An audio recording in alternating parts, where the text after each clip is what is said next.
So இன்னைக்கு நம்ம என்ன பார்க்க போறோம்னா டாகல் பட்டன் இதை பற்றி தான் பார்க்க போகிறோம். நான் இப்போ வந்து லே அவுட் ஃபைல் எக்ஸ்பிளைன் பண்ணிடுறேன். நான் வந்து ரிலேட்டிவ் லேஅவுட் யூஸ் பண்ணுறேன். ஆக்சுவலாக நான் லே அவுட் தனியாக ஒரு வீடியோ போட்டிருக்கேன், அதை பார்த்துட்டு வாங்க. அப்போ தான் உங்களுக்கு ரிலேட்டிவ் லேஅவுட்னா என்னன்னு சொல்லிட்டு புரியும். நான் வந்து இப்போ ஒரு பட்டன் யூஸ் பண்ணுறேன், அந்த பட்டனுக்கான கோடு தான் இது.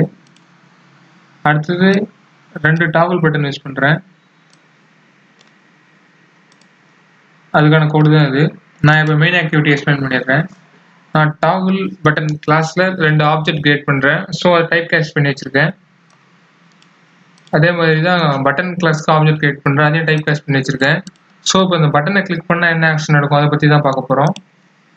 நான் வந்து ஸ்ட்ரிங் பில்டர் யூஸ் பண்ணுறேன் ஃபாஸ்ட்டாக இருக்கிறதுக்காக. அதில் வந்து ஆப்ஜெக்ட் வந்து ரிசல்ட் சொல்லிட்டு கிரியேட் பண்ணுறேன். ஸோ மெமரி அலோகேட் பண்ணுறேன் நியூ. இப்போ நான் ரிசல்ட்டில் வந்து பார்த்தீங்கன்னா அப்பண்ட் ஆப்ரேஷன் பண்ணுறேன். எதுக்கு இந்த ஆப்ரேஷன் பண்ணுறேன்னா, நான் எக்ஸாம்பிள் பண்ணி காமிக்கிறேன் பாருங்க. இப்போ சப்மிட் கொடுக்குறேன், toggle button 1 toggle button 2 display ஆகுது. அதுக்கான இதுதான் இது நியூ லைன். அப்போ வந்து கிரியேட் டிஸ்பிளே ஆகுது.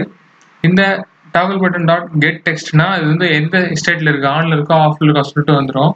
ஸோ நான் வந்து டோஸ்ட் மெசேஜில் உங்களுக்கு வந்து டிஸ்பிளே பண்ணுறேன். நான் வந்து லென்த் லாங் கொடுக்குறேன். ஸோ கொஞ்சம் நேரம் வந்து பார்த்தீங்கன்னா இந்த மெசேஜ் வந்து பார்த்தீங்கன்னா டிஸ்பிளே ஆகும்.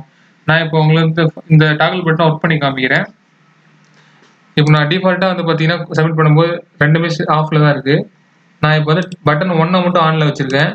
ஸோ பட்டன் 1 ஆன், பட்டன் 2 வந்து ஆஃபில் இருக்கும். இப்போ நான் பட்டன் 2 வந்து ஆன் பண்ணுறேன். ஸோ பட்டன் 2 ஆனில் இருக்குது, பட்டன் 1 வந்து ஆஃபில் இருக்குது. ஸோ நான் இப்போ 2த்தையுமே ஆன் பண்ணுறேன், 2 பட்டனுமே ஆன் ஆயிடுச்சு. அவ்வளோதான் ஃப்ரெண்ட்ஸ்.